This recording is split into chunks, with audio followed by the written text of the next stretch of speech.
in Allentown for safekeeping. And just in time. The British captured Pennsylvania's capital, Philadelphia, America's largest city, on September 26th.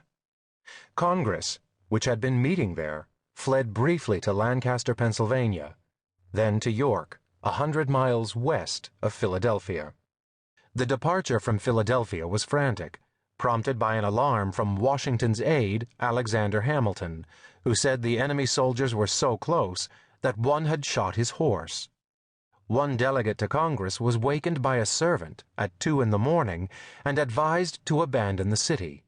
A delegate from Virginia, Richard Henry Lee, evacuated Philadelphia in such a hurry that he left his extra clothes behind.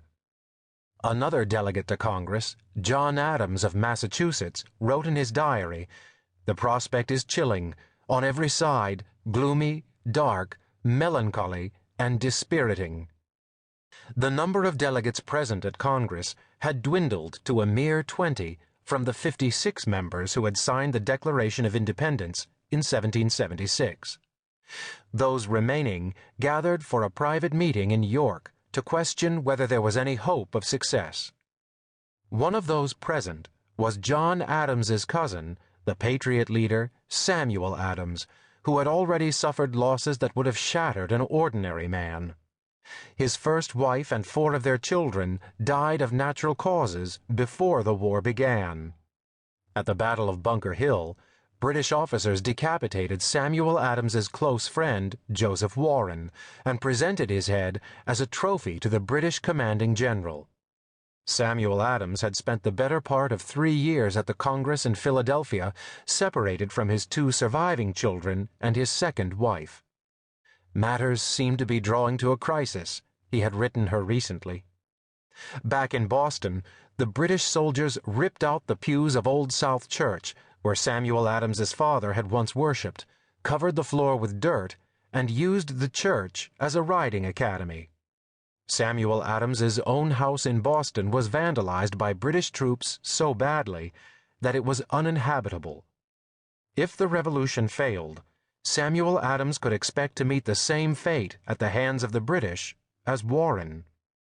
Yet, on that day in York, in late September 1777, Samuel Adams, a slightly heavy, gray-haired, 55-year-old with large, dark blue eyes, a prominent nose, and a high forehead, gave his fellow members of Congress a talk of encouragement.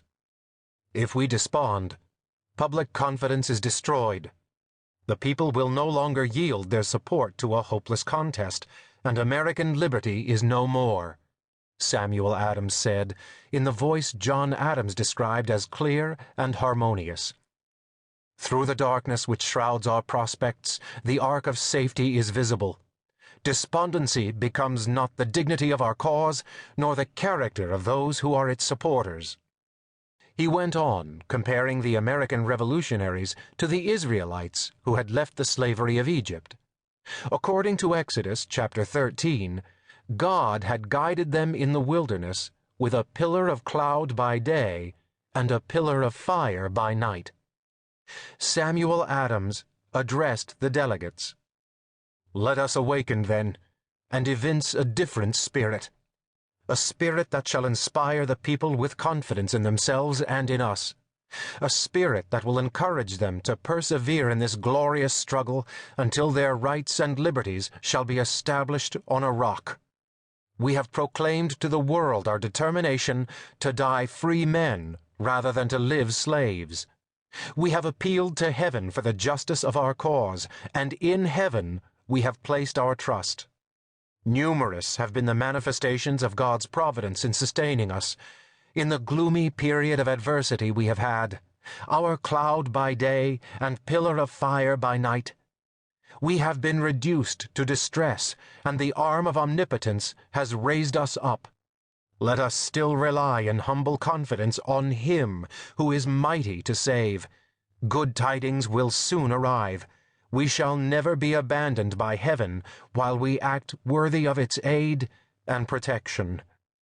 When Samuel Adams said that the ark of safety was visible through the darkness, he turned out to be prescient. On October